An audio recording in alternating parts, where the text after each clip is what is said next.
नमस्कार प्यारे विद्यार्थियों, आप सभी का स्वागत है। कुछ बच्चे कह रहे सर क्लास चल नहीं रही है, स्टार्ट नहीं हुई थी, अब हुई है तो अब चलनी शुरू हो जाएगी। आ जाओ गुरुजी, बिल्कुल आ गए हैं।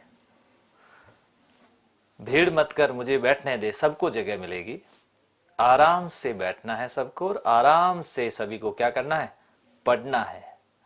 4 लाख विद्यार्थी जुड़े हुए हैं तो थोड़ी बहुत भीड़ तो होगी ही, लेकिन सब अच्छे से मज़े से पढ़िए, आराम से पढ़िए। कल वाला वीडियो था, बहुत अच्छा चला वीडियो, बहुत लोगों ने पसंद किया और काफ़ी नए नए फैक्ट भी थे उसके अंदर जो आप लोगों ने नोट भी किए होंगे। तो क्रमबद्ध रूप से आपको लिखना है। 2022 में दूसरी क्लास लेकर के आपके सामने आया हूँ, तो देखते हैं 2022 में टोटल में कुल कितनी क्लासें आपके सामने लेता हूँ, जिसका नंबरीकरण कंटिन्यू रूप से चल रहा है। ये देखिए 2 नंबर क्लास है अब आपके सामने। तो इस तरह से अपनी क्लासें होगी, 100 क्लास होगी, उस समय पर शतक मनाएंगे, इतिहास। और आज है किसकी बात, सभ्यताओं की बात चल रही है। मिशन 2022 वर्दी को हम लेकर के ही रहेंगे, लेके रहोगे। चलो पहला प्रश्न आपके सामने, शेयर कर दो और उसके बाद में पढ़ाई पर आकर के जुड़ जाइएगा। आज बहुत अच्छा टॉपिक है और इतनी व्याख्या है इसकी, बस जितनी करूंगा उतनी कम है। बागुर सभ्यता किस नदी के किनारे विकसित हुई। देखो कोई भी सभ्यता है उसके प्रश्न कैसे बनेंगे, किस नदी के किनारे विकसित हुई, इसका उत्खनन किसके द्वारा किया गया, इसमें खास विशेषताएं क्या मिली, या फिर इसका उपनाम क्या था। जैसे इसके नदी के बारे में पूछा जाता है, जिला भी पूछ सकते हैं। जैसे ये कौन से जिले से संबंधित है, भीलवाड़ा। किस काल से संबंधित है, मध्य पाषाण कालीन। ये मध्य पाषाण कालीन। सर्वप्रथम किसके प्रमाण मिले, कृषि के प्रमाण, है ना। इस तरह से आपको याद करना। महासतियों का, इसको क्या बोलते हैं, टीला कहते हैं। आदिम जाति का संग्रहालय कहते हैं, आदिम जाति का संग्रहालय भी कहा जाता है। ये से उपनाम भी पूछे जाते हैं। आजकल तो बहुत छोटे छोटे प्रश्न पूछ रहे हैं। देखिए जैसे कांतली नदी की बात आती है, इसके किनारे सभ्यता कौन सी है, गणेश्वर। गणेश्वर सभ्यता इसके किनारे है। और सुनारी है ना, झुंझुनू, सुनारी झुंझुनू, वो भी कांतली नदी के किनारे है। अब आती काकने। काकने नदी को बोलते हैं मसूरदी। मसूरदी नदी है और ये कहां पर है, जैसलमेर के अंदर है। ये जैसलमेर के अंदर है। फिर बात आती है कोठारी, तो इसका उत्तर सही होगा कौन सा, कोठारी नदी उत्तर सही है। बनास नदी की या बनास सभ्यता, बनास नदी की जो सभ्यता है उसमें मुख्य रूप से सभ्यता आती है कौन सी, आहड़ सभ्यता आती है। तो इसका उत्तर आपका क्या होगा, देख लेता हूं। ज्यादातर उत्तर दे रहे हैं 3 नंबर, जैसे संगीता चौधरी का उत्तर 3 है। कोठारी पशुपालन के अवशेष मिले, बिल्कुल सही है। पशुपालन के अवशेष देखो कोठारी से मिले और राजस्थान में कहां से मिले, तिलवाड़ा से मिले। भारत में सबसे पहले कृषि के प्रमाण, है ना। बताओ आप, भारत में ऐसा अगर प्रश्न पूछ लें तो भारत में सर्वप्रथम कृषि के प्रमाण, तो मेहरगढ़ से, कहां से, मेहरगढ़। और राजस्थान में सर्वप्रथम कृषि के प्रमाण, उत्तर क्या होगा, बागोर से, बागोर भीलवाड़ा, बागोर भीलवाड़ा। अब ऐसा प्रश्न कृषि संबंधित आता है, अगर प्रश्न आ जाए जुते हुए खेत के प्रमाण, जुते हुए खेत के प्रमाण, उत्तर सही होगा कालीबंगा, है ना। एक ही नाली में 2 फसलें, ऐसा भी प्रश्न आता है। एक ही नाली, खेत की नाली होता है जो कृषि करते हैं, एक ही नाली के अंदर कितनी फसलें, 2 फसलें। ये भी उत्तर आपके सही होगा कौन सा, कालीबंगा सही होगा। अगला प्रश्न ये लीजिए, सन 1958 ईस्वी में वी.एन. मिश्र, देखिए क्या उत्तर लिखा हुआ है, वी.एन. मिश्र ने बागोर सभ्यता उत्खनन की शुरुआत किसके नेतृत्व में की थी? वी.एन. मिश्र ने की थी। वी.एन. मिश्र के साथ एक और जुड़े हुए थे, एल.एस. लेशनी। इन्होंने बागोर सभ्यता का उत्खनन सबसे ज्यादा इन्होंने करवाया। किसने? वी.एन. मिश्र ने और एल.एस. लेशनी के द्वारा ही ज्यादातर उत्खनन हुआ है। प्रश्न यह है कि किसके नेतृत्व में हुई थी, है ना।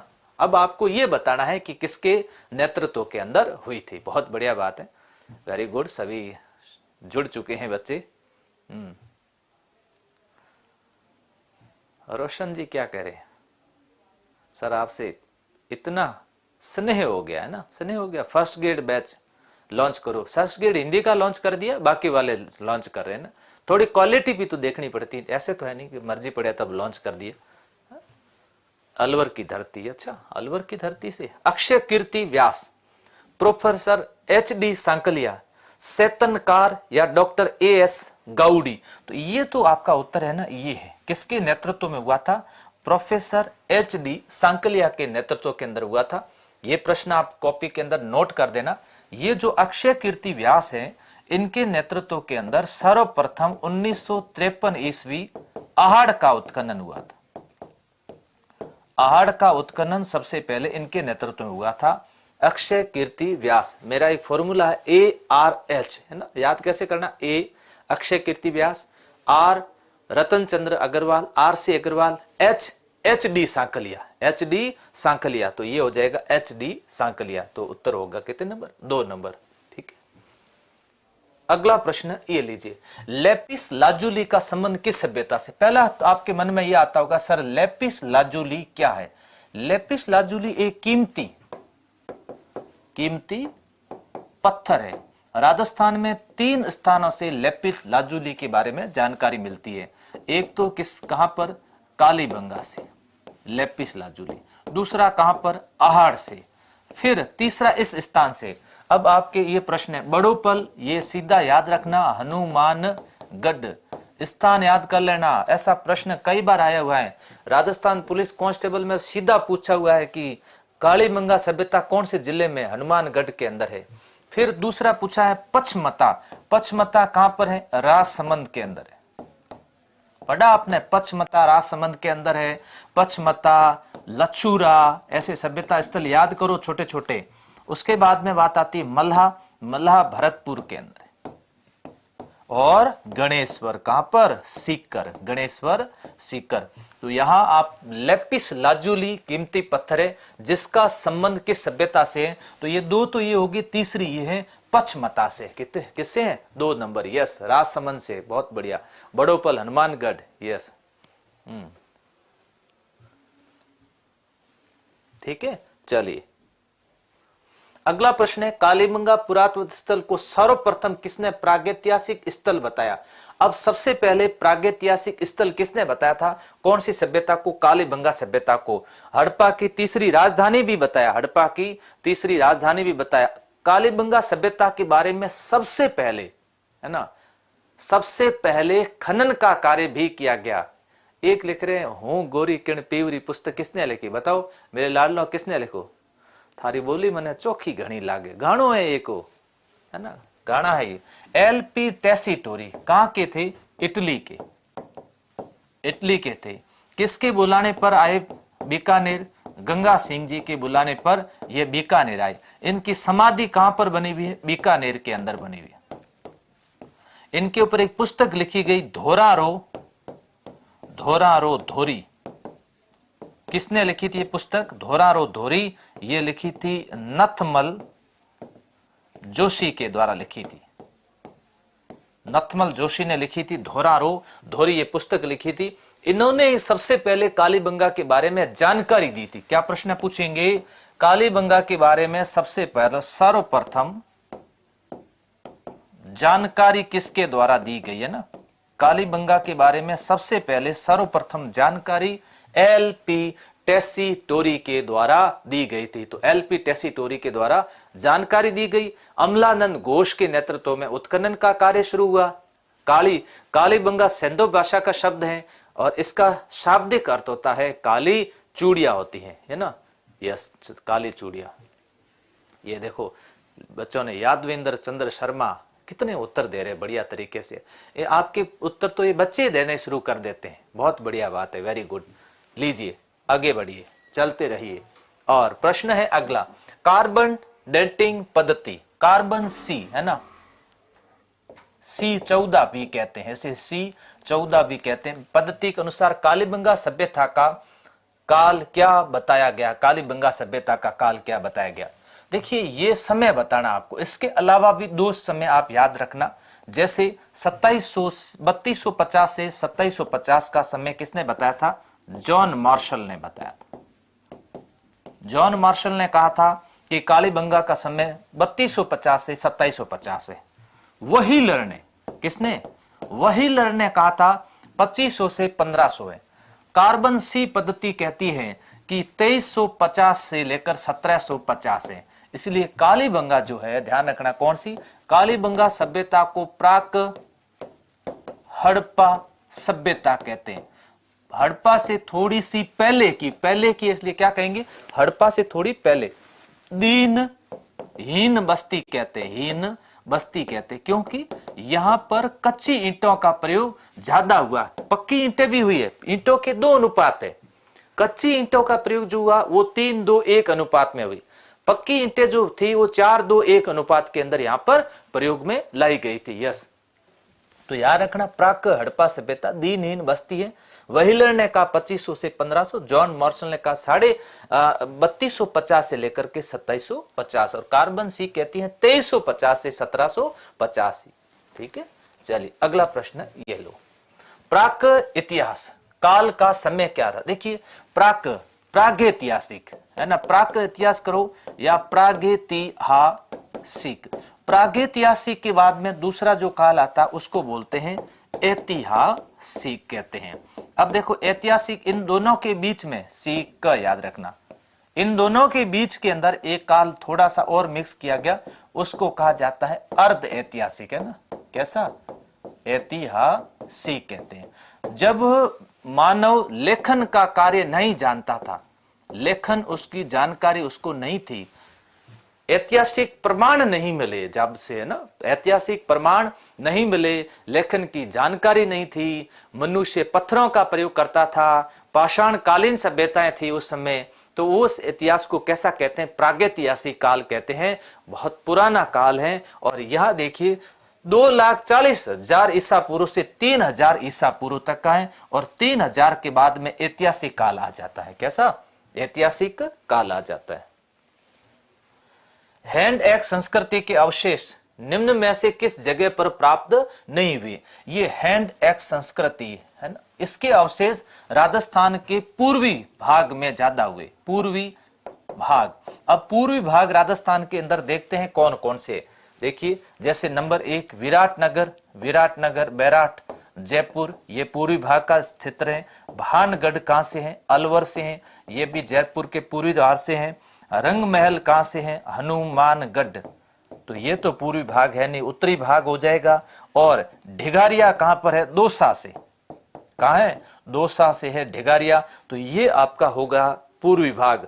तो 3 स्थान पूर्वी भाग से, एक अलग से हो गया, और ये आपके उत्तर होगा रंग महल 3, उत्तर 3 नंबर है। गुरु शिष्य की मूर्ति कहां से मिली, श्रीमती हन्ना रीड के नेतृत्व में एक स्वीडिश दल के द्वारा उत्खनन कार्य किया गया, वो स्थल कौन सा है। ऐसे सर आपको याद कैसे रहते हैं, तो मैं सब कुछ भूल जाते। भूलने का तो ये देखो ऐसा है, जितनी बार आप ये सोचोगे ना हम भूल जाते हैं, तो भूल जाते हो। मैं डेली ये सोचता हूं कि मैं याद ज्यादा होता है मुझे, तो मुझे याद ज्यादा होता है। इसलिए आप अपने आप को कभी भी कमजोर मत आंको। मैं हमेशा ये सोचता हूं कि मुझे ज्यादा याद होता है, तो वैसे याद आपको भी होता रहेगा ना। ये रंग महल है ना, उत्खनन, रंग महल का उत्खनन श्रीमती हन्ना रीड के नेतृत्व में, ये श्रीमती हन्ना रीड के नेतृत्व में उत्खनन हुआ था। और एक दल था स्वीडन का था, स्वीडन या स्वीडिश भी लिख सकते हो, स्वीडिश दल के द्वारा उत्खनन किया गया रंग महल का। ये जो स्थान है ना, रंग महल है, बड़ोपल है, ये हनुमानगढ़ के अंदर है। पल्लू है, ये हनुमानगढ़ के अंदर आते हैं। लीजिए अगला प्रश्न, निम्न में से ताम्रयुगीन सभ्यता है। देखिए ताम्रयुगीन सभ्यता, इसका मतलब वहां के लोग किसका प्रयोग करते, धातु का, तांबे का प्रयोग करते थे। तो ऐसी कौन सी सभ्यता है जो ताम्रयुगीन सभ्यता नहीं है? यस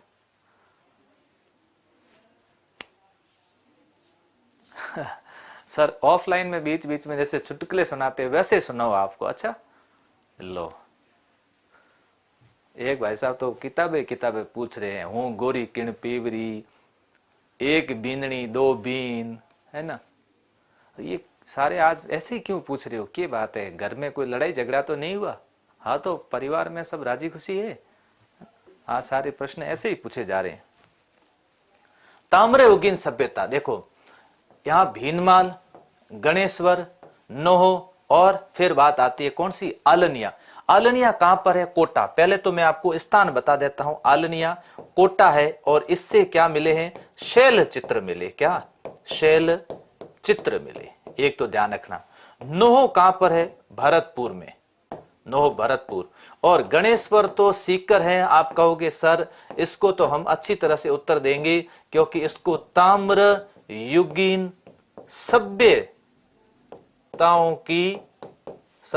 की जननी कहते हैं। क्या कहते हैं? ताम्रयुगीन सभ्यताओं की जननी। और भीनमाल कहां पर है? जालोर, कवि माघ की नगरी भीनमाल के अंदर है। यस बिल्कुल, ताम्रयुगीन सभ्यताओं की क्या बोलते हैं, इसको जननी कहते हैं। यस हम भी मानते हैं। अब ताम्रयुगीन सभ्यता है, आपका उत्तर 2 नंबर आ रहा है, बिल्कुल है। ताम्रयुगीन सभ्यता है तो यह है कौन सी, गणेश्वर सभ्यता, जो कौन सी नदी के किनारे है, कांतली नदी के किनारे हैं। बाकी सब कौन सी है सर, वो थोड़ा हमें स्पष्ट कर दो ताकि हमें और अच्छा याद रहे। देखो ये आलनिया शैल चित्र है, कैसी थी, शैल चित्र, पुरानी है, ये तांबा नहीं मिला। नोह कैसी है, लोह कालीन, यहां पर लोहा मिला था, ये लोह कालीन। भीनमार जालोर भी कैसी है, लोह युगीन है। कैसी, लोह युगीन सभ्यता है। तो उत्तर हो जाएगा इसमें कितने नंबर, 2 नंबर उत्तर राइट है। जिसका भी 2 नंबर उत्तर आ रहा है बिल्कुल सही बात है। सर मेरी पहली क्लास, आपका भी स्वागत है।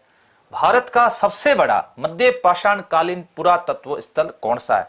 वेरी इंपॉर्टेंट प्रश्न, देखते हैं पहला उत्तर इसका किसका आता है। देख यहां हम बात करते हैं ओजियाना। ओजियाना कहां पर है, भीलवाड़ा के अंदर है, भीलवाड़ा। यहां पर एक बैल बना जिसको ओजियाना मूल कहते हैं, बैल की आकृति मिली। अब आपको सर बैल जीवित मिला क्या, जीवित बैल नहीं मिलते, आकृतियां मिलती है ना। गिलून कहां पर है, राजसमंद के अंदर, ताम्र पाषाण युगीन है गिलून। कालीबंगा कहां पर है, हनुमानगढ़ के अंदर है, अभी अपन ने पढ़ा है, और भी आगे इसमें बारे में कालीबंगा के बारे में पढ़ते रहेंगे। कालीबंगा से जरूर याद कर लेना अग्नि वेदियां मिली थी, है ना, जिसको हम यज्ञ वेदिया भी कहते हैं। और कितनी मिली, ऐसा प्रश्न आ जाए, 7 मिली, है ना, संख्या याद कर लो 7। और खनन कितने स्तर पर हुआ था, 5 स्तर पर हुआ। कितने स्तर पर याद रखना है, 5 स्तर पर हुआ था। कालीबंगा पर डाक टिकट कब जारी हुआ, 1961 के अंदर जारी हुआ। एक एक आंकड़ा आपको क्या करना है, याद रखना है। तो यहां पर मध्य पाषाण कालीन सबसे बड़ा पुरातत्व स्थल कौन सा है, बागोर है, जो कौन सी नदी के किनारे है, कोठारी नदी के किनारे, कोठारी नदी के किनारे। यही उत्तर दे रहे हो आप, यस 1 नंबर उत्तर आ रहा है, बागोर बिल्कुल सही है, बागोर। अगला प्रश्न फिर आपके सामने, देखो ऐसे पुरातत्व स्थल हुआ करते हैं। हमारे कंटेनर टीम के जो कंटेंट राइटर है उनके द्वारा ये देखो ये सारा मैटर जोड़ा गया है। उन्होंने चित्र दे करके आपको ये बताने की कोशिश की है कि उत्खनन इस तरह से हुआ करता था और इस प्रकार की प्राचीन कालीन सभ्यताएं भी मिली है। तो लोग कितने समझदार हुआ करते थे, कितना व्यवस्थित नगर बसाते थे, सड़कें समकोण पर काटती थी, घरों के जो मुख्य दरवाजे हैं वो मुख्य गली की तरह ना होकर के पीछे की तरह हुआ करते थे, नालियां ढकी भी होती थी। कालीबंगा में अलंकृत फर्श मिले हैं, लकड़ी की नालियां मिली हैं, कितना व्यवस्थित काम होता। एक तरफ दुर्ग हुआ करता था, एक तरफ नगर होता था, बहुत व्यवस्थित थी, नगरीय सभ्यता हुआ करती। इसमें ग्रामीण भी पूछ सकते हैं, नहीं ऐसा भी पूछा जा सकता है। बहुत बढ़िया बात है, और बच्चों को जोड़ दीजिएगा। विश्व में सर्वप्रथम कांस्य युगीन तथा ताम्र युगीन सभ्यताओं का विकास कहां पर हुआ? विश्व के अंदर सबसे पहले मोहनजोदड़ो में हुआ। 1900, ध्यान रखना, ये मोहनजोदड़ो है राखल दास बनर्जी के नेतृत्व में 22 के अंदर, राखल दास बनर्जी के नेतृत्व के अंदर यहां पर मोहनजोदड़ो उत्खनन का कार्य किया गया था। मोहनजोदड़ो मृतकों का टीला कहते, क्या कहते? मुअन जो दड़ो, दड़ो मतलब धोरा कहते हैं ना, इस साइड में हम भी ऐसा दड़ो ही कहते हैं, है ना, धोरा कहते हैं। मेसोपोटामिया, यस, 2 नंबर उत्तर इसका सही होगा। इस नदी का नाम है दजला, जहां पर ये फरात, दजला फरात नदियों किनारे। आहड़ नहीं जी। हांग हो सभ्यता कहां की है? चीन की है। को इस नदी का नाम भी क्या है? हांग हो। नदी का नाम हांग हो है, जिसको कैसी नदी कहते हैं? पीली नदी भी कहते हैं, पीली नदी कहते हैं, यस।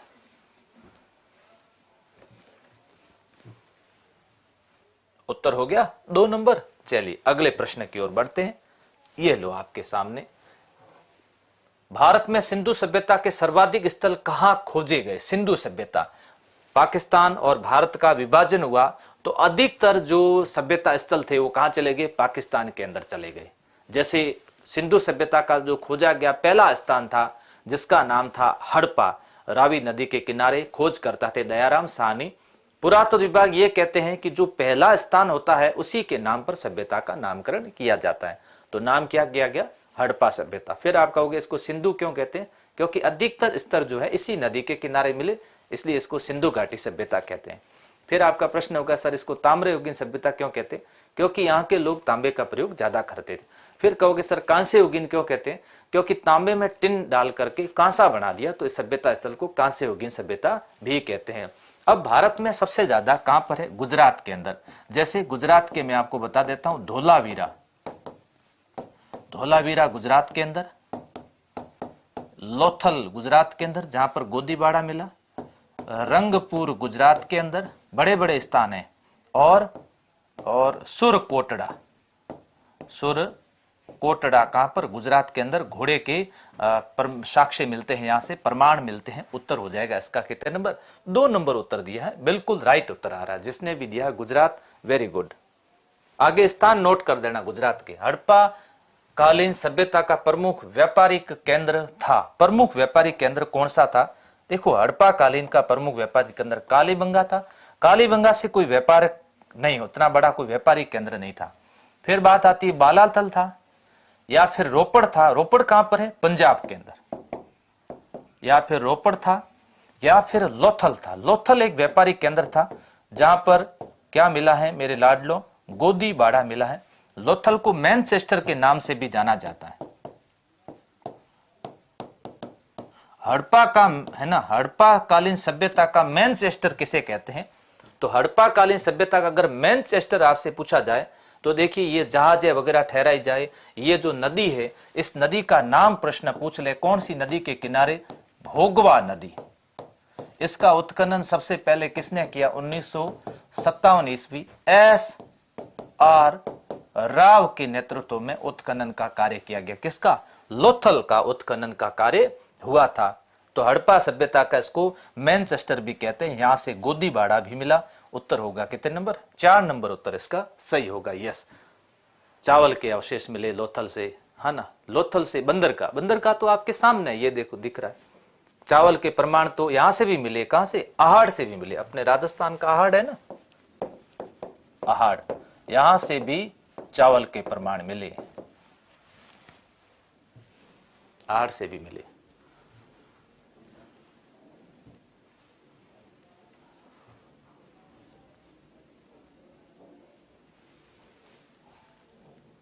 लीजिए अगला प्रश्न। भारत की प्रथम, कैसी? भारत की प्रथम नगरीय क्रांति किस सभ्यता को कहा जाता है? सिंधु सभ्यता को कहा जाता है। बैराट, बैराट सभ्यता जो है ये कैसी थी? ग्रामीण थी। बैराट सभ्यता पूर्णतः ग्रामीण, ध्यान रखना। रेड सभ्यता को कहा जाता है, या फिर नोह को कहा जाता है। तो देखिए, ये जो सभ्यता सिंधु घाटी की सभ्यता है, ये कैसी सभ्यता थी? नगरीय सभ्यता थी। नगर थे, नगर थे। अब ये क्षेत्र है, ये इसका भाग हो गया पश्चिमी भाग और ये हो गया इसका भाग कैसा, पूर्वी भाग। तो पश्चिमी क्षेत्र के अंदर यहां से जो पश्चिमी भाग है इसमें अवशेष मिले थे, इसको कहते थे नगर, और पूर्वी भाग के अंदर जो अवशेष मिले थे उसको कहते थे दुर्ग के अवशेष मिले, पूर्वी भाग के अंदर दुर्ग। तो ये आप याद रखना, पश्चिम से नगर और पूर्वी क्षेत्र के अंदर दुर्ग के अवशेष मिले थे।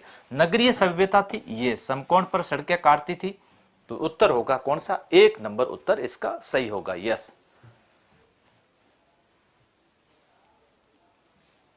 1 नंबर सी के। अगला प्रश्न, आहार सभ्यता से खुदाई किस चरण में ताम्र, कांस्य और लोह युगीन अवशेष प्राप्त हुए थे? पहली बात तो आपको याद रखना है, चरण याद रखने हैं। जैसे कालीबंगा सभ्यता का उत्खनन कितने चरण में हुआ था, तो कालीबंगा का 5 चरण में हुआ था। 2 चरण बहुत पहले हो गए थे, 3 बाद में हुए थे। कालीबंगा 5 चरणों में उत्खनन हुआ था। अब आहड़ का उत्खनन कितने चरण में हुआ था? आहड़ का उत्खनन 3 चरणों के अंदर आहड़ का उत्खनन किया गया था। अब बताओ जल्दी से फटाफट।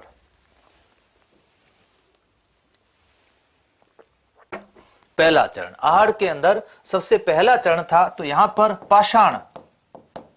पाषाण अवशेष मिले।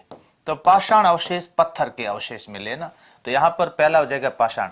द्वितीय चरण था जिसके अंदर कांसा और लोहे के अवशेष मिले, कांसा प्लस लोह के अवशेष मिले। तृतीय जो था यहां से मिले थे मृद भांड, किसके अवशेष मिले थे? मृद भांड के अवशेष मिले थे। तो इसमें उत्तर होगा कितने नंबर? 2 नंबर उत्तर होगा। ये थोड़ा सा कठिन प्रश्न है, लेकिन जब आप कठिन प्रश्न याद करोगे तभी आपको सफलता मिलेगी। वर्तमान में आपने एसआई, ग्राम सेवक का पेपर विशेष करके आप देख लो किस तरह से आजकल परीक्षा का पैटर्न चेंज हुआ है। तो चेंज पैटर्न के अनुसार ही पढ़ो, वही प्रश्न रिपीट करवा के मैं आपका समय खराब नहीं करना चाहता हूं। यस, बहुत बढ़िया बात है। तो इसी तरह से आप लोग इन्हीं प्रश्नों को नोट करते रहना, सब लिखते रहना। 2022 में ये सारा मैटर आपको करवा दूंगा। हर क्लास सबके लिए उपयोगी है, केवल कांस्टेबल नहीं। आरएस प्री वाले भी एक क्लास को अगर देखेंगे ना, तो उनको भी क्लास में ऐसा लगेगा कि हमें बहुत सारी नई नई बातें सीखने को मिली। बंकुर, गोरे और कोठे, ये क्या था ध्यान से समझ लेना। बंकुर, गोरे और कोठे अनाज रखने के पात्र थे, अनाज रखने के पात्र, जिसे बंकुर, गोरे और कोठे के नाम से जाना जाता। कहां से मिला? नलियासर जयपुर से, नलियासर जयपुर, ईसवाल उदयपुर से, आहड़ उदयपुर से, आहड़ उदयपुर से, या फिर जोधपुरा जयपुर से। जोधपुरा कहां से? जोधपुरा जयपुर से है। देखिए इसका उत्तर आपका ये होगा कौन सा? आहड़ से होगा। जब हम आहड़ की बात करते हैं तो आपके सामने कैसे प्रश्न आएगा? एक तो याद रखना ARH, ARH, ए का मतलब अक्षय कीर्ति व्यास, अक्षय कीर्ति व्यास, और आर से तात्पर्य है RC अग्रवाल। H से याद कर लेना HD सांकलिया, HD सांकलिया। अब देखिए इसका जो स्थानीय नाम था, स्थानीय नाम इसको कहते थे धूलकोट। ये प्रश्न इसी तरह से पूछते, स्थानीय नाम। प्राचीन नाम पूछा जा सकता, प्राचीन नाम ताम्रवती, ताम्रवती। 11वीं सदी में नाम, 11वीं सदी में इसका नाम था आघाटपुर, इसको कहते थे। इसके अलावा इस सभ्यता के उपनाम अगर पूछे जाए तो इसे बनास सभ्यता, ग्रामीण संस्कृति, ग्रामीण संस्कृति के नाम से भी इसको जानते हैं। इस नाम से ऐसी सभ्यता जिसको आहड़ कहते हैं, आयड़ नदी के किनारे है ना। कैसी नदी? बनास की सहायक है आयड़। आयड़ का दूसरा ही नाम है कैसी नदी?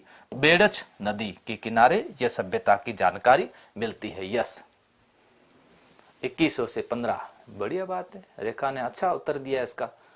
हाँ जी, बहुत बढ़िया। निम्न में से किस इतिहासकार का संबंध आहड़ सभ्यता से नहीं था? अब तो आप बहुत आसानी से बता सकते हो कि सर आपने फॉर्मूले से हमारे को समझा दिया।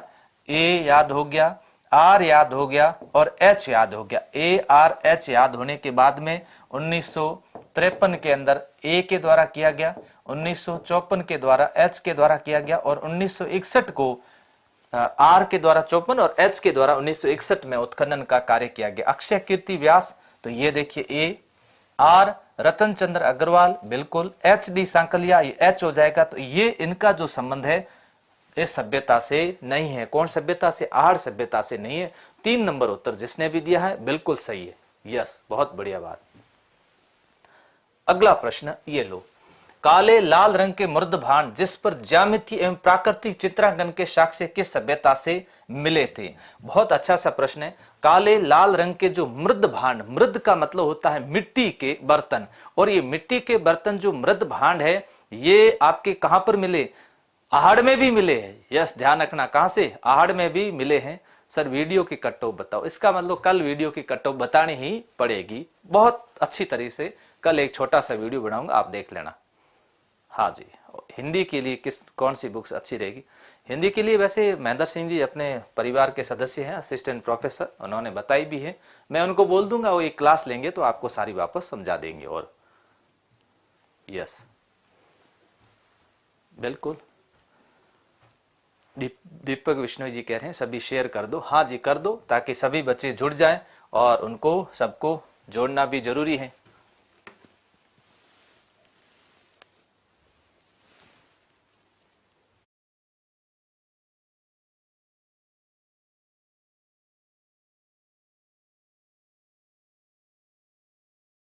एक नंबर आ रहा, ये लीजिए, गिलूण में भी मिला, और मैंने अभी क्या कहा आपको, दूसरा स्थान नोट करो ना कॉपी के अंदर। तो आहड़ से भी काले और लाल रंग के कैसे मिले?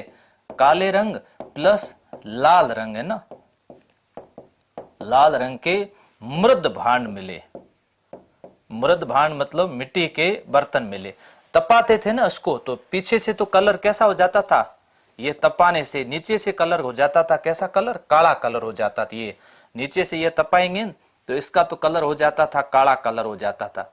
और ऊपर जो मिट्टी से जिससे बनते थे वो मिट्टी कैसी होती थी? लाल मिट्टी होती थी, तो ऊपर कलर कैसा होता था? लाल कलर होता था। तो काले लाल रंग के कैसे मृद भांड मिले थे? ये इस रंग के मृद भांड, काले लाल रंग के। तो गिलूण से मिले, उजियाना भीलवाड़ा से मिले, या लाछूरा भीलवाड़ा से मिले, या फिर बालातल उदयपुर से मिले। बालातल उदयपुर से मिले, तो उत्तर हो जाएगा 1 नंबर गिलूण सही है। अगला प्रश्न, मिट्टी के बैलों की आकृतियां जिस पर सफेद चित्रकारी की गई है किस सभ्यता से प्राप्त हुई थी? ऐसे डीपली प्रश्न जब तक आप नहीं पढ़ोगे तब तक आपको याद नहीं होगा। यस, गनी खान जी कह रहे हैं सभ्यताओं की इससे बढ़िया कोई क्लास नहीं हो सकती। धन्यवाद आपका, और आप भी बहुत मेहनत कर रहे हो, अच्छे तरीके से पढ़ाई भी कर रहे हो, आपको तो जानकारी है, आरएस की तैयारी भी कर रहे हैं। मिट्टी के बैलों की आकृतियां जिस पर सफेद चित्रकारी की गई। देखिए सबसे पहले बात आती है कहां से? नौ से मिली, या फिर उजियाना से मिली, बागोर से मिली, या फिर तिलवाड़ा। ये 2 स्थान आपस में एक ही सभ्यता को जोड़े हुए हैं, और ये दोनों संबंधित है किससे? मध्य पाषाण काल से संबंधित। किससे? मध्य पाषाण काल से संबंधित हैं। और यहां पर दोनों जगह ऐसे है जहां पर कृषि के प्रमाण मिले। अब ओजियाना मैंने अभी बताया थोड़ी देर पहले, ओजियाना बुल मिला। कहां से? ओजियाना बुल मिला। तो ओजियाना बुल याद रखना, ओजियाना बुल ये ओजियाना से मिला है, लेकिन इसका उत्तर भी क्या होगा आपके? ओजियाना ही सही होगा। 2 नंबर उत्तर इसका राइट होगा।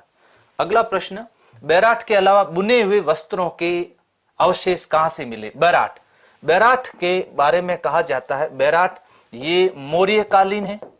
कैसी है? मौर्य कालीन है। और इसी के अलावा बौद्ध कालीन भी है। बौद्ध कालीन, मौर्य बौद्ध काल में लोहा मिल गया था तो इसे लोह युगीन भी कहते हैं। शुंग कुषाण कालीन प्रमाण भी मिले हैं। शुंग प्लस कुषाण काल के प्रमाण मिले हैं, कि यहां से प्रमाण भी मिले, कुषाण काल के प्रमाण भी मिले। इसी के अलावा मंदिर के साक्ष्य मिले। वैसा ये कहूं, मंदिर के प्रमाण बहुत कम स्थानों से मिले, यहां पर मंदिर के प्रमाण भी मिले। प्राचीन युग की चित्रशाला कहते हैं इसको, प्राचीन युग की चित्रशाला कहते हैं। चित्रशाला किसको कहा जाता है? बैराट को कहा जाता है। भाब्रू शिलालेख मिला, भाब्रू शिलालेख। और भाब्रू शिलालेख की खोज सर्वप्रथम 1837 ईस्वी के अंदर किसके द्वारा की गई थी? कैप्टन बर्ट के द्वारा भाब्रू शिलालेख की खोज का कार्य भी किया गया था। तो इसका उत्तर हो जाएगा आपके कितने नंबर? वस्त्रों के अवशेष कहां से मिले थे? 1 नंबर, और वो है बालाथल से मिले थे। यस यस सर, क्लास की पीडीएफ भी दो। हाँ, पीडीएफ मिलती है ना, नाम क्या लिखा? CID officer. सीआईडी साहब पीडीएफ राजस्थान, ये संकल्प क्लासेस बाड़मेर का टेलीग्राम चैनल ज्वाइन करोगे तो पीडीएफ मिलेगी, नहीं तो पीडीएफ कैसे मिलेगी? सीआईडी करने से पीडीएफ मिलेगी नहीं, टेलीग्राम ज्वाइन करना पड़ेगा। मरे बिना स्वर्ग मिलता नहीं है। स्वर्ग घर बैठे स्वर्ग थोड़ी मिलेगा। घर बैठे स्वर्ग तो यहाँ धरती पर स्वर्ग आप बना सकते हो, नौकरी लेकर के, अच्छे अच्छे काम करके स्वर्ग बनाइए घर को। यस, भारत में ताम्रलिप्ति संस्कृति की जननी किसे कहा जाता है? लीजिएगा, जननी आ गया। जननी जने तो ऐसो जने इनके दाता इनके सूर, नी जने तो रहे बांझनी मत गमाई जे नूर। ये लीजिए आपके कौन सी? ताम्रयुगीन सभ्यताओं की जननी। सुनारी, सुनारी कहां पर है? झुंझुनू के अंदर है। इसको क्या याद करोगे? लोहा गलाने की भट्टियां मिली। अब देखो यहां पर तो लोहा गलाने की भट्टियां मिली चाहिए। कहां पर? सुनारी, झुंझुनू से, कांतली नदी के किनारे। अब प्रश्न आता है गुरारा कहां पर है? गुरारा सीकर के अंदर है। गुरारा सीकर। पंचमारक सिक्के मिले। पंचमारक सिक्के कहां पर? गुरारा के अंदर, सीकर के अंदर है। अब प्रश्न है ताम्रयुगीन सभ्यताओं की स्थिति।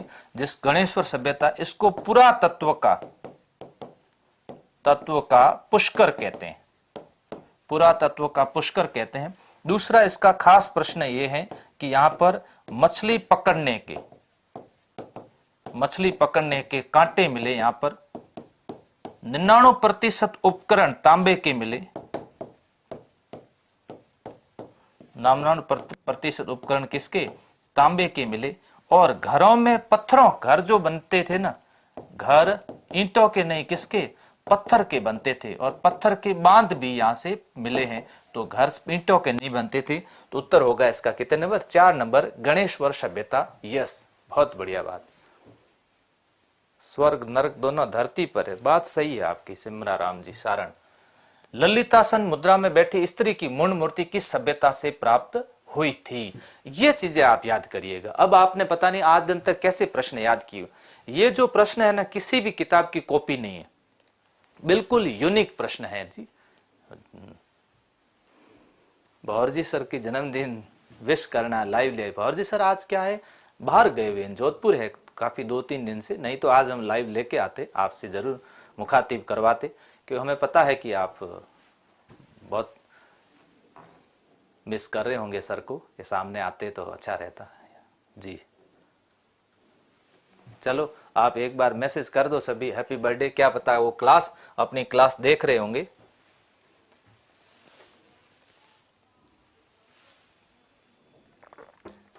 मिट्टी की मोहर भी मिली। और वो स्थान कौन सा है? वो स्थान लाछूरा है। यहां से क्या मिली? मिट्टी की मोहर भी मिली, मोहर मिली। ब्राह्मी लिपि का उल्लेख भी मिला, ब्राह्मी लिपि की भी जानकारी मिली। और ललितासन मुद्रा में बैठी स्त्री की कैसी मूर्ति? मूर्ण मूर्ति मिली। डीडवाना, सांबर और बालाथल नहीं। अगला प्रश्न ये लीजिए, मिट्टी के छल्लेदार बर्तन किस सभ्यता से प्राप्त हुए थे? अब छल्लेदार बर्तन किसके? मिट्टी के छल्लेदार बर्तन। यस, करंट अफेयर की क्लास आज ही लगवाते हैं, करंट अफेयर क्लास। अभी तो सर ऐप के अंदर लाइव क्लास ले रहे हैं, और उसके बाद करंट अफेयर की क्लास जरूर लगाएंगे।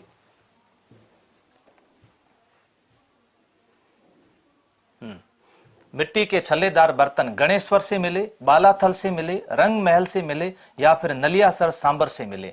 देखिए, मिट्टी के छल्लेदार बर्तन का प्रश्न आता है, यहां से मिले थे। अभी मैंने आपके सामने बात की थी, यहां पर ईंटों का प्रयोग नहीं हुआ था। यहां पर नहीं हुआ था, तो किसका घर किसके बने थे? पत्थरों के घर बने हुए। जबकि ऐसा सिंधु घाटी सभ्यता में कम देखने को मिलता है, क्योंकि ज्यादातर जो घर बने हुए वो किसके बने हुए? ईंटों के बने हुए। कालीबंगा के अंदर जो कच्ची ईंटें प्रयोग की जाती थी, कहां पर? कालीबंगा में। बच्चे कई बार पूछते भी हैं, कालीबंगा के अंदर कच्ची ईंटें, उनका अनुपात था 3:2:1, और जो पक्की ईंटें थी, पक्की ईंटें, और ये थोड़ी बड़ी साइज में थी, इसका अनुपात था 4:2:1। तो ज्यादातर कैसा प्रयोग हुआ था? कच्ची ईंटों का ही प्रयोग हुआ था कालीबंगा को, इसलिए प्राक हड़प्पा कालीन कहते हैं, दीनहीन बस्ती के नाम से भी जानते हैं, दीनहीन। यस। गणेश्वर सभ्यता मानी जाती है पूरा पाषाण कालीन। अब देखो 2800 ईसा पूर्व की है, कौन सी? गणेश्वर। तो इसको पूरा पाषाण कहेंगे? पूरा पाषाण तो बहुत पहले का हो जाएगा। पूर्व हड़प्पा कालीन कहेंगे या मध्य पाषाण? मध्य पाषाण का मतलब जब पत्थरों का प्रयोग करते थे, नव पाषाण भी नहीं होगी। तो पूरा पाषाण, मध्य पाषाण, नव पाषाण ना होगा, इसका सीधा सीधा उत्तर हो जाएगा कितने नंबर? 2 नंबर होगा। क्योंकि अब ये आपको ये ध्यान रखना है कि मानव ने सबसे पहले जब पत्थर का प्रयोग करता था तो सभ्यता चलती थी, उसको कहते थे कैसी? पाषाण काल। उसके बाद में किसका प्रयोग करने लगा? तांबे का, तो युगीन हो गई कैसी? ताम्र युगीन। ताम्र के 3 मिला के बना दिया कांसा, तो सभ्यता हो गई कैसी? कांस्य युगीन हो गई, कांस्य युगीन। फिर प्रयोग हुआ लोहा, तो सभ्यता हो गई कैसी? लोह युगीन सभ्यता होगी। ये लोहा काफी बाद में आया, ध्यान रखिएगा, लोहे का प्रयोग बाद में। सबसे पहले मानव ने किस धातु का प्रयोग किया था? तो उत्तर आपको देना है तांबे का प्रयोग किया था। यस सर, इतने डीपली क्वेश्चन थोड़े आएंगे सर। अभी ग्राम सेवक का जिन्होंने परीक्षा दी है उनसे पूछ लीजिए कि डीपली आएंगे या नहीं आएंगे। मैं तो ऊपर ऊपर पढ़ा दूंगा, लेकिन फिर वो आपके काम कुछ नहीं आएगा, आपका डाटा ही क्या होगा? खराब होगा। इसलिए मेहनत करो अच्छे तरीके से, ऐसे डीपली सवाल को भी नोट कर लो। बाकी तो आप घर पे पढ़ते होंगे, इसको एक नोटबुक बना करके पूरी तैयार कर लो, लिख दो मिशन 2022 मिशन की ओर चल रहे हैं। ताम्रोगिन आकर कलर पात्र संस्कृति, ये बर्तन थे कैसे? बहुत ना बारीक से बर्तन थे, मिट्टी के बर्तन थे, और ये हाथ लगाने से टूट जाते थे। किसके बर्तन थे? मिट्टी के बर्तन। ये मिट्टी के बर्तन हुआ करते थे। आकर कलर संस्कृति, और आकर कलर संस्कृति जो ये मिट्टी के बर्तन हुए करते, बालातल से मिले, गणेश्वर से मिले, रंग महल से मिले, या फिर बैराट से मिले। इसका उत्तर होगा कितने नंबर? 4 नंबर सही होगा। और ये कहां से मिले थे? बैराट से, नोट कर देना। ब्राह्मी लिपि के अक्षर युक्त ईंट कहां से प्राप्त हुई? देख लीजिए, ब्राह्मी लिपि में अक्षर युक्त लिखी हुई है, क्या है? ईंट लिखी हुई है। ब्राह्मी लिपि का भी थोड़ी देर पहले प्रश्न आया था कि लाछुरा से ब्राह्मी लिपि। सर कल क्लास किस विषय पर होगी? कल टेलीग्राम में डाल दूंगा। आमिर खान, मुझे आपसे मुलाकात करनी है। हो सकती है? हाँ हो सकती है। मुलाकात क्यों नहीं हो सकती? सभी से हो सकती है। यस। ग्राम सेवक वालों के छक्के छुड़ा दिए, छक्के छूट गए ग्राम सेवक वालों की। तो ब्राह्मी लिपि में लिखी ओजियाना से अभी अपने पढ़ा, बूल की आकृति मिली। नालियासर, यहाँ पूर्व चौहान कालीन, कैसा? पूर्व चौहान कालीन अवशेष मिले हैं, यहाँ पर पूर्व चौहान कालीन अवशेष मिले। जोधपुरा जयपुर के अंदर है, आर्य सभ्यता कालीन अवशेष मिले हैं। आर्य सभ्यता कालीन अवशेष यहां से मिले हैं। तो इसका उत्तर होगा क्या? 2 नंबर इसका उत्तर राइट होगा। गणेश्वर उत्खनन से प्राप्त मृद पात्र क्या कहलाते हैं? मृद का मतलब होता है, मृण भी शब्द लिखा हो सकता है और मृद पात्र भी लिखा हो सकता है। क्या कहलाते थे? कपिश वर्णी मृद पात्र, श्याम वर्णी मृद पात्र, श्वेत वर्णी, या फिर इनमें से कोई। श्वेत मतलब सफेद वर्ण, श्याम का मतलब काला, या फिर कपिश वर्णी मृद पात्र थे। तो गणेश्वर से जो मिले थे इसको बोलते थे कपिश वर्णी मृद पात्र।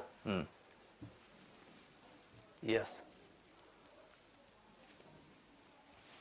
अगला प्रश्न है, किस सभ्यता के लोग शवों को आभूषण सहित गाड़ते थे? शवों को आभूषण सहित गाड़ देते थे। आप देखो इस तरह के प्रश्न भी आते हैं, उनके साथ आभूषण साथ में डाल करके और गाड़ देते थे। तो शवों को गाड़ने की जो परंपरा थी, कालीबंगा में 3 तरह की मिली थी। 3 तरह से शव गाड़ते थे। एक तो उत्तर में सिर करके गाड़ते थे, दूसरा जो थे उनके पैरों को मोड़ देते थे, है ना, क्या करते थे, पैरों को मोड़ करके उसको शवों को गाड़ा जाता था, फिर उसके साथ कुछ न कुछ डाल करके शवों को गाड़ा जाता था। यस, बागोर, आहड़, गिलून या फिर नोह से। जल्दी से प्रश्न आना चाहिए फटाफट, कई लोग दूसरे कमेंट ज्यादा आ रहे और उत्तर के कमेंट नहीं आ रहे। कविता गुर्जर ने दिया कि सर इसका उत्तर 1 नंबर होगा, कि बागोर इसका उत्तर सही होगा, बाकी के उत्तर भी तो आने चाहिए ना। 2 नंबर उत्तर आ गया, बिल्कुल कालीबंगा का उत्तर दिया। तो लोग शवों को गाड़ते थे ना, शवों को गाड़ते थे, आभूषण उसमें कालीबंगा में नहीं होते थे, बर्तन वगैरह होते होंगे। तो बागोर से या फिर आहड़ से, गिलून से या फिर नोह से। तो इसका सही उत्तर होगा क्या, आहड़ में। आगे प्रश्न एक और है, इसको देखिएगा। ये देखो, शव को बर्तन तथा सोने मणि की माला से विभूषित कर दिया, सोने की माला उसमें डाली जाती थी, उसको विभूषित कर दिया जाता था।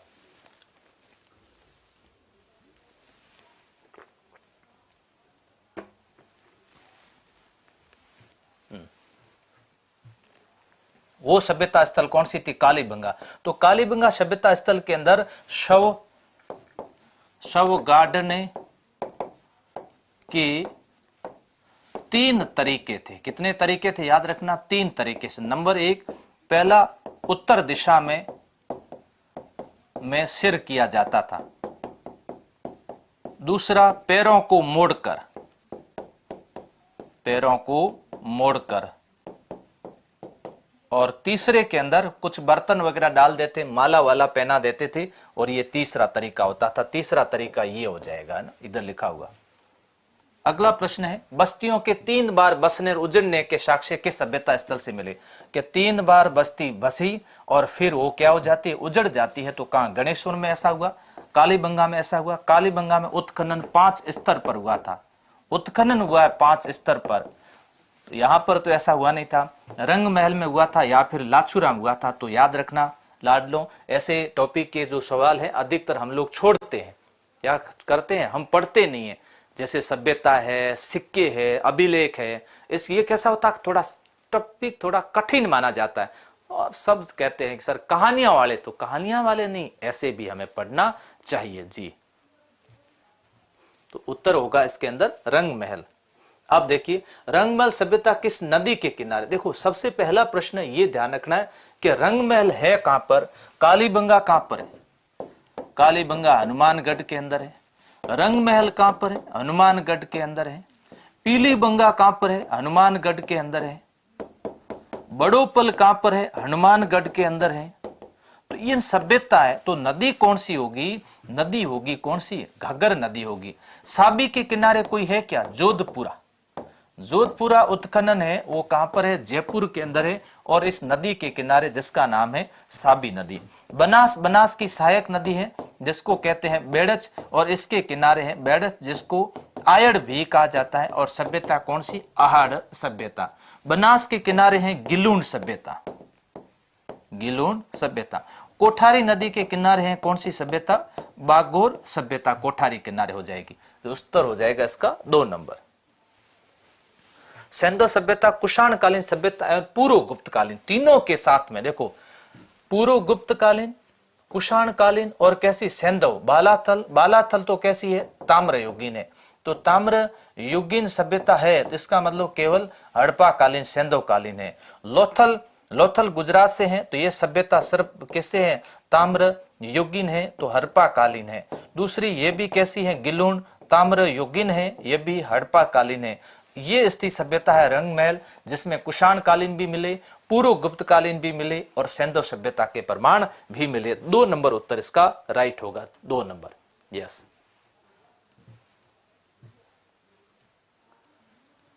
गुरु शिष्य, गुरु शिष्य और भिक्षु भिक्षुणी की मूर्तियां देखो कहां से मिली, बताओ।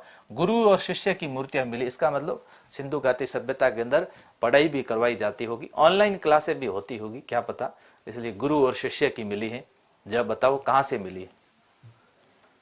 हाँ, रीट ऑनलाइन कोर्स, बिल्कुल गौरव जी, रीट का ऑनलाइन कोर्स अपडेट किया हमने, बहुत कई सारी क्लासें हमने हटाई हैं, कई सारी क्लासें नई जोड़ रहे हैं, नई नई चीजें दे रहे हैं उसके अंदर, बिल्कुल दे रहे हैं।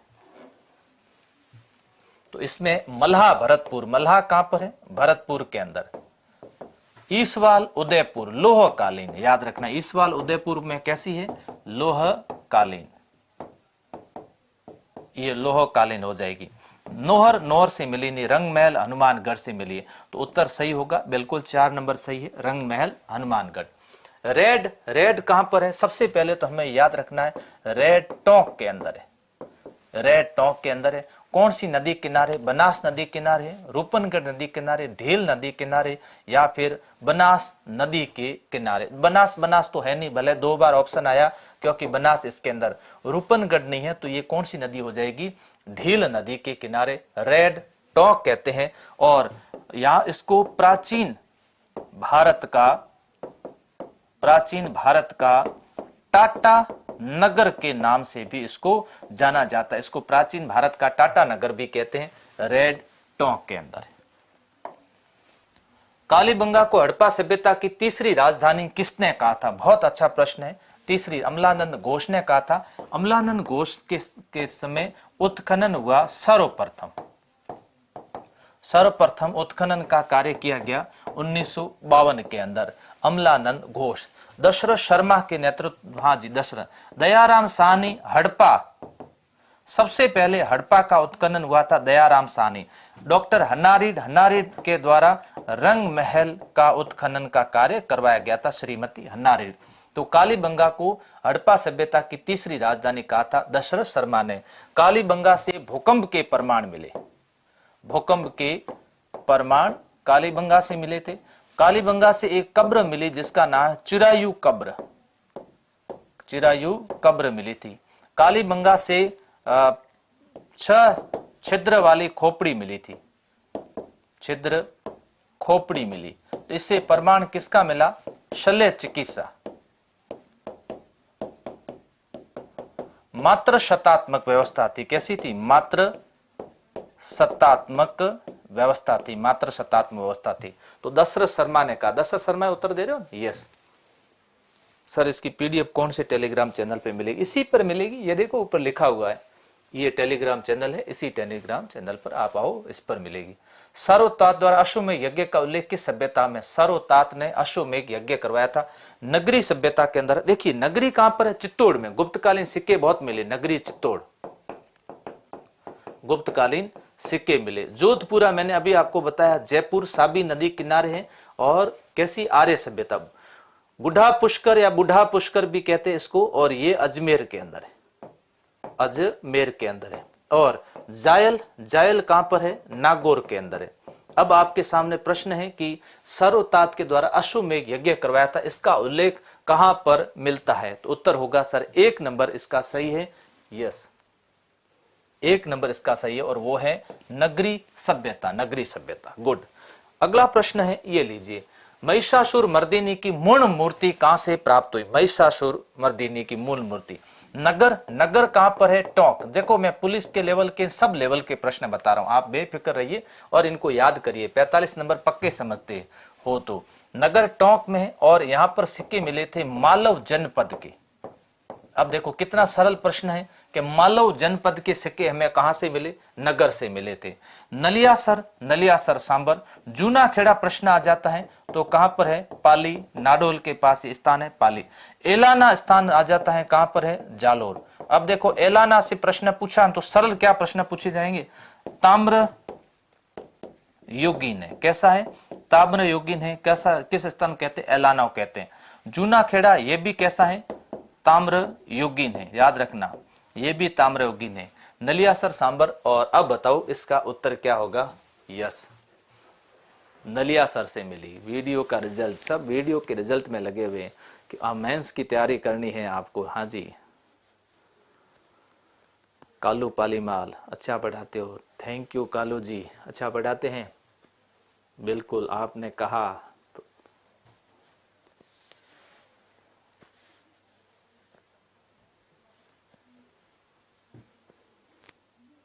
अंकित धाकड़ ने कहा सर 1 नंबर, बिल्कुल सही है। तो महिषासुर मर्दिनी से कहां से मिली थी, 1 नंबर नगर टोंक से मिली थी, उत्तर सही है।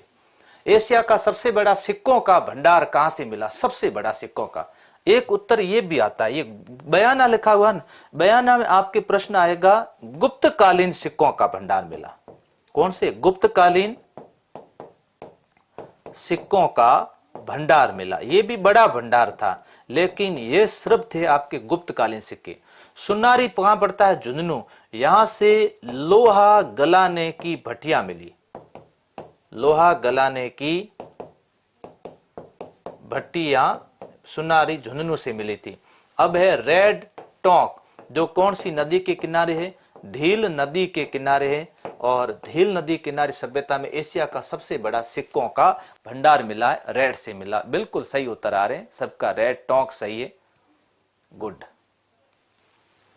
अगला प्रश्न ये लीजिए, किस स्थान को प्राचीन काल में खेड़गढ़ के नाम से जाना जाता था?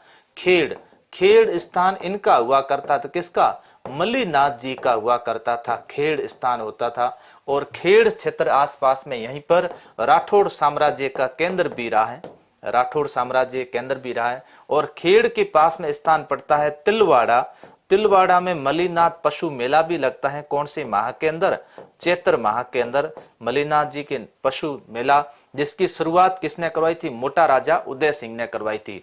तो कालीबंगा होगी नहीं, नोहर नहीं होगा, स्थान होगा कौन सा? तिलवाड़ा सही होगा, खेड़गढ़ रंग महल नहीं होगा। खेड़गढ़ नाम से जाना जाता स्थान कहते थे तिलवाड़ा। किस पुरातन स्थल तांबे की तलवारें और हारपून मिले? तांबे की तलवारें, हारपून भी एक शस्त्र के रूप में होता है, कहां से मिली है?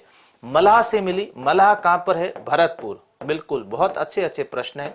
मलाह भरतपुर। एक बार प्रश्न आया था कुराड़ा, तृतीय श्रेणी परीक्षा में आया था कुराड़ा। कुराड़ा स्थान कहां पर है? प्रश्न आता है कुराड़ा नागौर के अंदर है कुराड़ा। एक प्रश्न पूछा जाता है किराड़ोत। किराड़ोत अगर प्रश्न आ जाए तो आप उत्तर दे देना कहां पर? जयपुर के अंदर है किराड़ोत। अब प्रश्न आया बरोर। बरोर कहां पर है? श्री गंगानगर में। कहां पर? बरोर श्री गंगानगर। और इस सवाल बार बार आ रहा है, बता दिया मैंने आपके, उदयपुर में। तो इसका उत्तर होगा 1 number मल्हा, 1 number. Yes.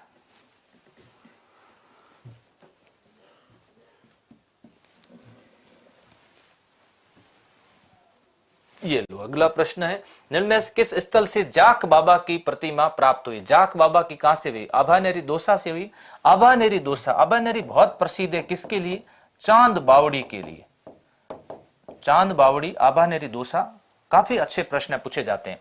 Kiradu Rajasthan का क्या कहते हैं? खजुराहो किराड़ू को कहा जाता है। फिर बात आती है नोह भरतपुर से या फिर बैराट से। जाख बाबा की मूर्ति कहां से मिली है?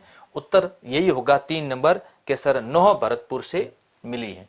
निम्न में से सभ्यता विकसित एवं सामरिक महत्व की किलेबंदी। देखिए, सामरिक महत्व की किलेबंदी का मतलब चारों तरफ क्या बनाई हुई? दीवार बनाई हुई, सुरक्षात्मक दीवार। जब हम सुरक्षात्मक की बात करते हैं तो उसमें शब्द आता है सामरिक शब्द आता है। सुरक्षात्मक दीवार बनाई जाती थी, चारों तरफ दीवारें बनती थी, और दीवार बना करके उसके अंदर नगर दुर्ग वगैरह उसके अंदर बसाए जाते थे। कितनी सुरक्षा रखी जाती थी, कितना सामरिक रूप से महत्व हुआ करता था। इस तरह से देखो उत्खनन का कार्य हुआ है, और ये उत्खनन चल रहा है, कितना धीरे धीरे उत्खनन हो रहा है। देख रहे हो ये चित्र, उत्खनन का कार्य कहां से? कालीबंगा से, कालीबंगा। अगला प्रश्न ये लीजिए, फटाफट उत्तर दीजिए। इसमें से असंगत छांटना है, कौन सा? आभानेरी उत्खनन अमलानंद घोष, किराड़ू HD सांकलिया, नोह केदारनाथपुरी, VN मिश्र बैराट। तो देखिए ये जो उत्खनन है नोह केदारनाथपुरी, ये गलत है। अगर इसकी जगह रेड होता तो ये केदारनाथपुरी क्या होता? सही होता। लेकिन ये उत्तर दिया हुआ नोह भरतपुर। राजस्थान पुलिस का पेपर कब है? सब पेपर पे पूछ रहे हैं, जैसे तैयारी पूरी करके बैठे। और मैंने जब भी परीक्षा दी आज दिन तक कभी पेपर कब है किसी को पूछा ही नहीं, जीवन में कभी नहीं पूछा कि पेपर कब है। होता रहता है, जब भी होगा पेपर तो होना ही है एक दिन। तो आप तैयारी तो करो ना, हम पहले तैयारी नहीं करते, पहले पेपर का पूछते हैं।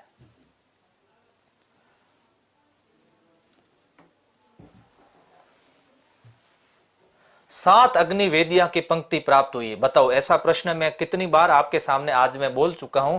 कितनी अग्निवेदियां? उत्तर याद रखना, 7। आहार से, बैराट से, गणेश्वर से या फिर कालीबंगा से। तो इसका उत्तर होगा 4 नंबर कालीबंगा से। 3 तरह थे शव गाड़े जाते थे, 5 इसमें स्तर थे, और 7 अग्निवेदियां थी। कैसी वेदियां? अग्नि वेदिया। तो 3, 5, 7 ये आंकड़े जरूर याद कर लेना। किस पुरास्थल पर चित्रित शैलाश्रय मिले? शैल चित्र मिले। देखो शैल चित्र यहां पर मिले हैं, तीपटिया कोटा से शैल चित्र मिले, डड्डीकर से मिले, डड्डीकर ये सब नोट कर देना। डड्डीकर कहां पर है? अलवर, अलवर से शैल चित्र मिले। आलनिया से मिले, आलनिया कहां पर है? कोटा, कोटा से भी शैल चित्र मिले। अब बनावली से मिले, बनावली से मिले, आड़ से मिले, कालीबंगा से मिले या बैराड़ से? जल्दी उत्तर दो फटाफट, इसका उत्तर क्या होगा?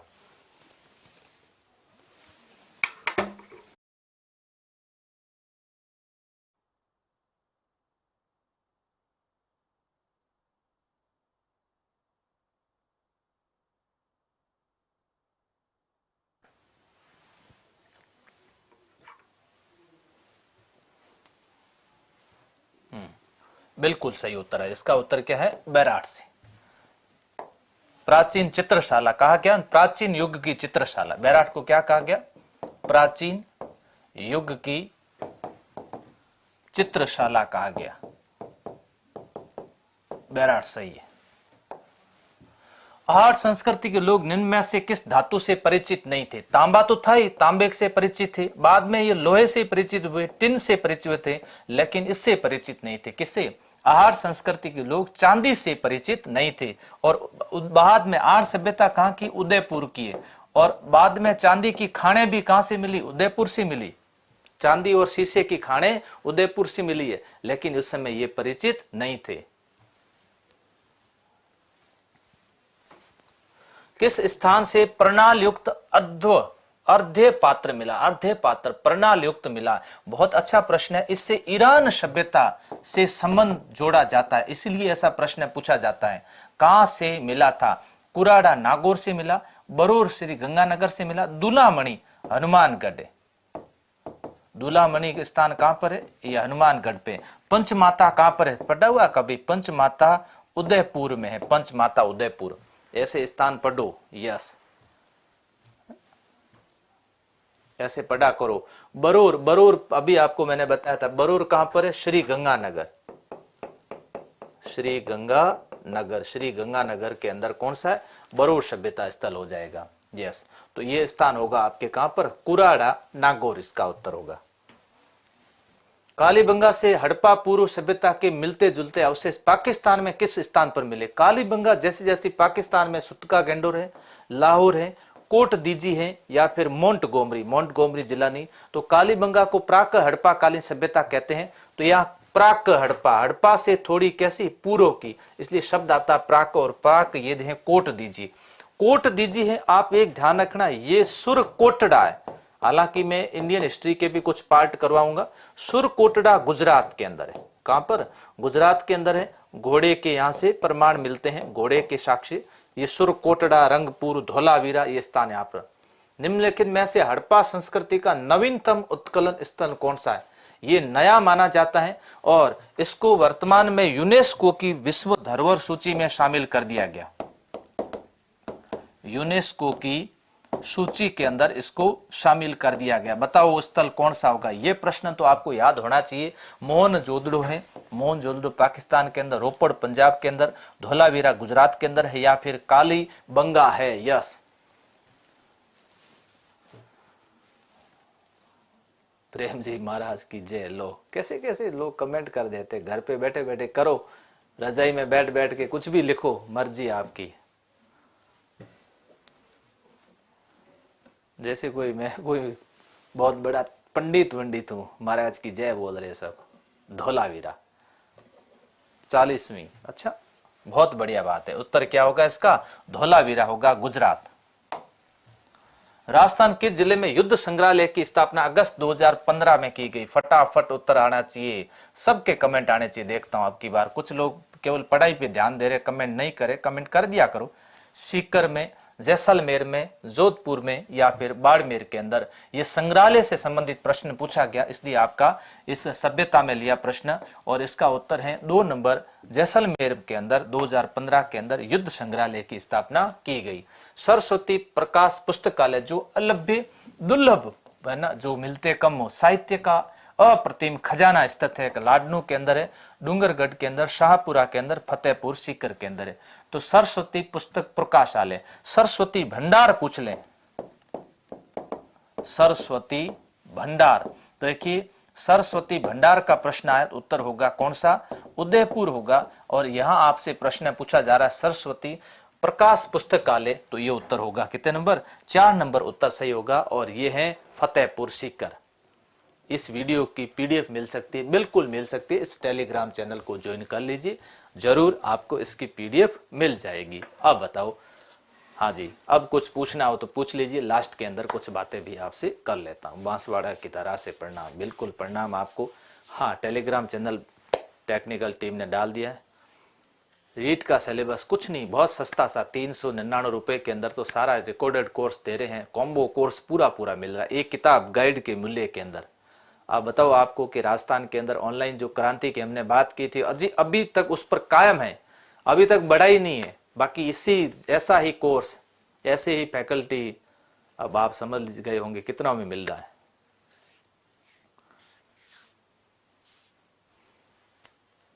RJ21 से प्रणाम, तो RJ4 से धन्यवाद। विष्णु कोलानी बाड़मेर से राम राम। अच्छा, मेरे पास आपकी बुक है, अच्छा तो पढ़ लो, आपकी बुक है तो पढ़ने के लिए है ना। एग्ज़ाम कब होगा, अभी थोड़ा कोरोना काल के कारण एग्ज़ाम नहीं होंगे, मुझे ऐसी जानकारी मिली है, क्योंकि अभी कोरोना बहुत तेज़ गति से बढ़ रहा है। आज भी जयपुर में काफ़ी विस्फोट हुआ है उसका, तो एग्ज़ाम थोड़े से 1-2 महीने आगे जा सकते हैं, जो भी एग्ज़ाम है।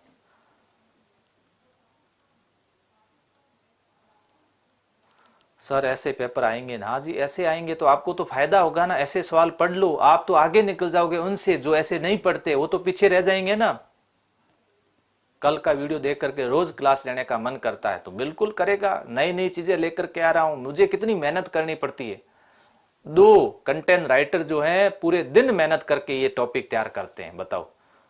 तीसरा मैं, 3 लोग हम लोग पूरे तैयारी करते हैं, तब जाकर के आपके सामने 1 घंटे भर मैं पूरी व्याख्या करता हूं, इसकी बातें बताता हूं आपके सामने। यस, कल का टॉपिक क्या रहेगा, देखिए कल के टॉपिक में जैसे ये अपन बात करेंगे राजपूतों की उत्पत्ति के सिद्धांत के बारे में, शुरुआत के जो शुरुआती दौर उसको शुरू करेंगे ना ज़्यादातर। वैसे मैं उसमें टेलीग्राम के अंदर डलवा दूंगा, उनसे पूछ लूंगा। सर मुझे गणित नहीं आती तो क्या होगा, कुछ नहीं होगा। गणित नहीं आती तो क्या होगा, थोड़ा बहुत गणित याद कर लो, 2 2 4 होते हैं, ये गणित है। और क्या गणित में कितनी बातें बताते हो, ये मुझे आती नहीं है क्या होगा। अब गणित नहीं आती है तो क्या नहीं होगा, शादी करने से पहले पूछेंगे नहीं, वहां फेरा खाने से पहले पूछेंगे कि पाई आर स्कोर का मान कितना होता, नहीं है तो घर चला जा वापस, ऐसा तो होगा नहीं। गणित नहीं आती तो कुछ नहीं होगा बेटा, तेरा जीवन ऐसे ही चलेगा, मौज करेगा, आनंद करेगा। सर आप ऑफलाइन क्यों नहीं आ रहे हो अभी, देखो मेरे सारे ऑफलाइन के बच्चे भी मुझे याद कर रहे हैं, मैं ऑफलाइन आने वाला हूँ मेरे लाडलो। अब आपकी ऑफलाइन क्लास बहुत जल्दी शुरू, अभी सारी क्लासेस चल रही है ना, एक बार उसको पढ़ लो। संस्कृत कला संस्कृति वाले सर कल चले जाएंगे तो मुझे आना पड़ेगा। यस, संकल्प की लाडो कह रही है मेरो भी सुनो, हाँ सुनाओ जी। कवास वाले प्रणाम। सर हिस्ट्री करवा दो फिर से रिपीट एक बार, यही चल रहा है पूरा, देख लो हिस्ट्री पूरी रिपीट हो रही है।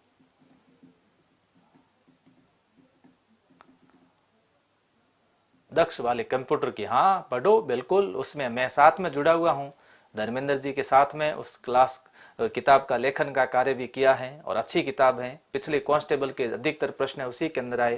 तो छोटी छोटी कुछ ही किताब पढ़ो, जिला दर्शन पूरी तैयार कर लो, इसकी अब हम लोग और आपको डिटेल जब आएगी तब आपको और बता देंगे। कंप्यूटर वाली पढ़ लो, छोटी छोटी किताब पढ़ो, ज्यादा ग्रंथों में मत उलझो। यस, आपकी क्लास देखने से सब कुछ याद हो जाता है, बिल्कुल। याद करने के भी क्या होते हैं तरीके, मैं फॉर्मूले उन बता करके आपको ज़्यादा कोशिश करता हूँ। वैसे ऑफलाइन में तो और भी ज़्यादा मुझे टाइम मिलता है, मैं और खूब हंसा हंसा के पढ़ाता हूँ। ऑनलाइन में क्या सामने दिखता है तो कुछ है नहीं, दीवारें हैं, 2 ये लाइटें लगी हुई है, सामने टीवी है, यूँ यूँ यूँ कमेंट चल रहे हैं, इनको क्या हंसाऊँ बताओ। कैमरा हंसता है नहीं और टेक्निकल टीम बाहर बैठी है, वो हंसती है तो मुझे पता चलता नहीं है, किसको हंसाऊँ बताओ। इसलिए हंसने के लिए सामने कुछ है ना, इसलिए आप लोग हंसते हुए कुछ भेजा करो।